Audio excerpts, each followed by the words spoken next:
In a charged debate in this chamber, the General Synod voted to create a new independent scrutiny body for safeguarding work and to transfer the national safeguarding team to an external organisation. However, it stopped short of proposals, known as Model 4, to transfer all diocesan safeguarding staff to a new body. Instead, following an amendment by the Bishop of Blackburn, Philip North, it pledged itself to further explore the feasibility of Model 4 whilst taking the other processes into action as soon as possible. After the debate, I caught up with a number of Synod members to get their views, starting with Bishop North.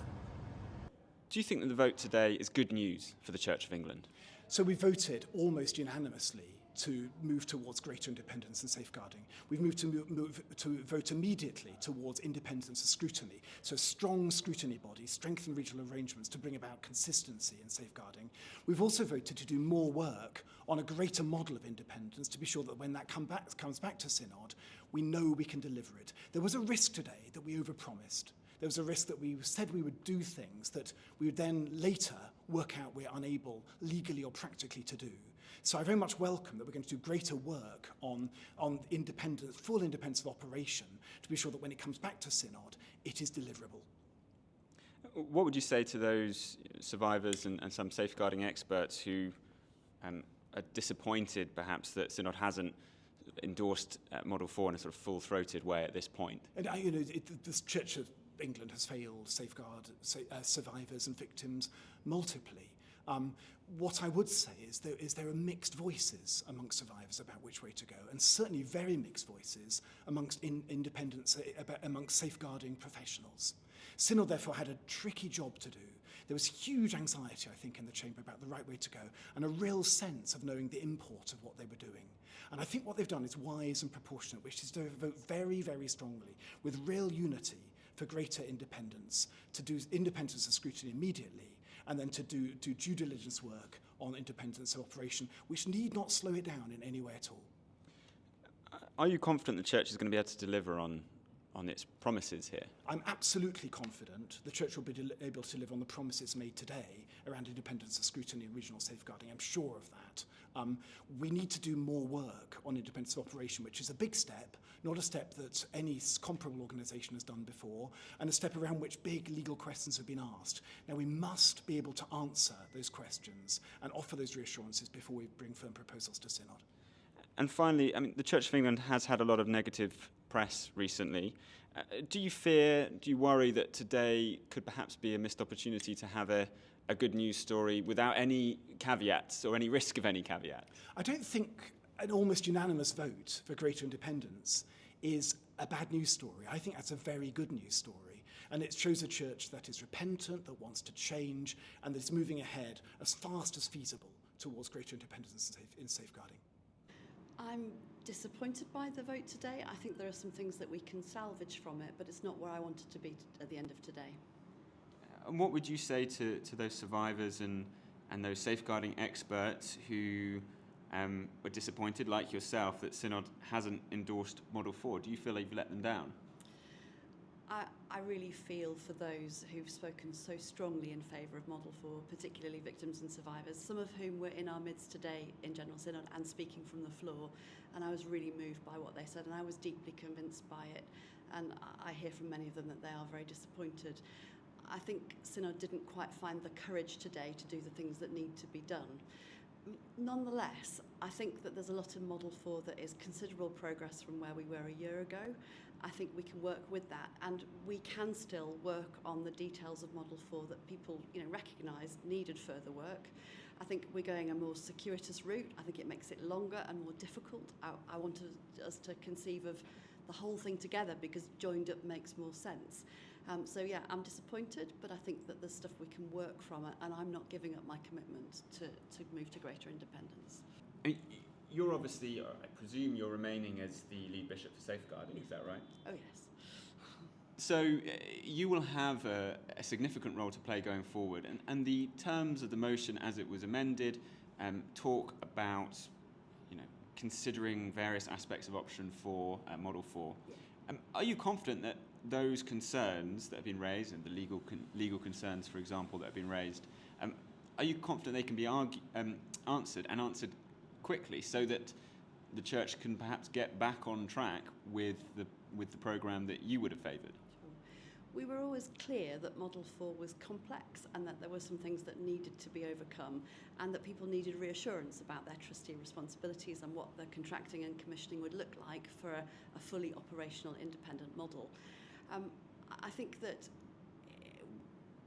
we will work on those alongside the setting up of the statutory body, which is about scrutiny, audit and complaints.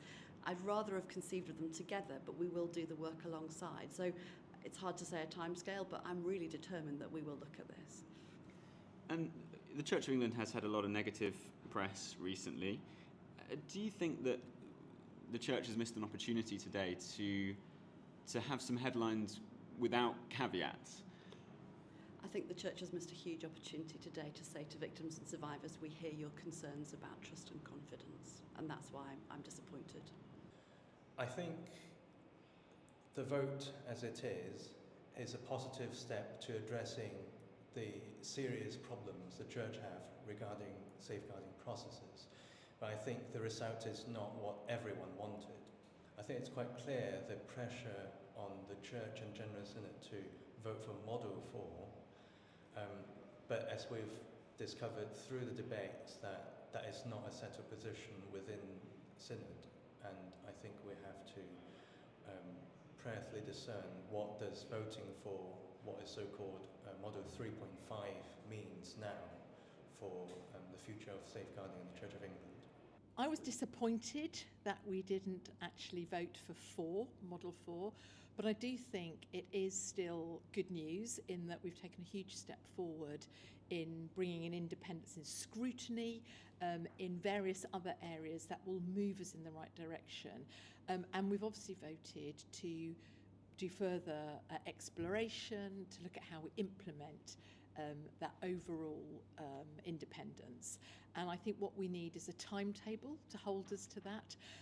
We would have had to have done that work anyway to make it possible. There are lots of questions with that option 4 around what it means for us as trustees of Board of Finance, what it means to keep the relationship, keep people embedded in the diocese. So we need to be looking at all those things, and I'm confident that we will, but I'm disappointed that we didn't vote for that straight away. What would you say to those outside of the Synod who've been very vocal in calling for Model 4? It includes some survivors, some safeguarding experts. How would you reassure those people that this isn't a step backwards or a failure to step forwards enthusiastically enough? Yes, and it's really important that we keep those victims and survivors, those with lived experience, at the core of all that we are talking about. And I recognise that for some people this will feel hugely painful, and I want to give reassurance that this is about us moving forward. Even if we had gone straight to option 4, it would have still been slow, because there's lots of work to do to ensure that we can actually deliver that and implement it with all the complexities we have under charity law, and not wanting to abdicate our responsibility for safeguarding. The good thing about this is that we move to scrutiny, to independent scrutiny, hopefully quite quickly, next couple of years. So I hope that we will still do that work we would have had to have done if we'd voted straight for option 4. The difference is that work will now have to be brought back to Synod, but I don't think that has to be a problem if actually we agree that we need to have a timetable, so that actually we have those, if you like, those little markers along the way of when things will come back to Synod, to ensure that we keep moving in that right direction of independence. I think that the reason I would have really gone for option 4 is because I am really aware of the culture we're living, if you like, the toxicity, the lack of trust. And I think 4 gave a really strong message of independence. As I say, I don't think in reality we are very far off the same end result, but I think it's much harder for people to understand, and therefore the way, and I don't mean that in a patronising way, I mean just to understand the complexities, so that I therefore think that rather than giving a clear, simple message, we've given a message that says, well, we're doing this and then we're moving to this. So I do think it's harder for people to understand, and had we voted straight for option 4, it would have given a really strong good news story, and if I can say this to you, I am concerned about how it will be reported in the media, because I think it can be reported in a positive way, or it can be reported in a way that looks as if we've all voted against independence, which is not what we've done at all. Do you think the vote today is good news for the Church of England? I think it is, although I am slightly worried about how it's going to be received. But I think as long as we stay on the right trajectory, I think it is good news. Well, I want to say I get why people might be frustrated and worried. I think the debate showed how seriously everyone's taken it. It wasn't an easy one to come to the right decision on. But for me, and I can only speak for myself, I think the worry with going straight to Model 3 was you weren't going straight there at all. It's going to be a very complex piece of legislation.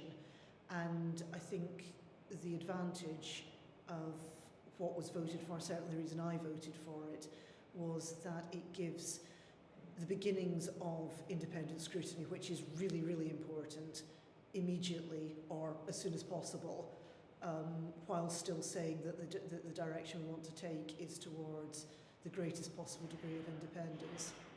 Well, to be honest, for my part, I think I was rather disappointed that we didn't just grab the horn and go for option Model 4. I feel that we've gone a sort of halfway house, and that there's a danger that if we start on one track, we won't actually get to where we really want to get to. And that the vote for me was all about direction of travel, and that we've actually kind of taken a stopping off point, and we may not actually get to the end destination that we should really get to. Clearly it is good news, because we're moving towards safeguarding independence, which is what people have been calling for a long time. And I think it would be very hard for the Church of England not to take safeguarding seriously in the current circumstances. And I think we are doing that.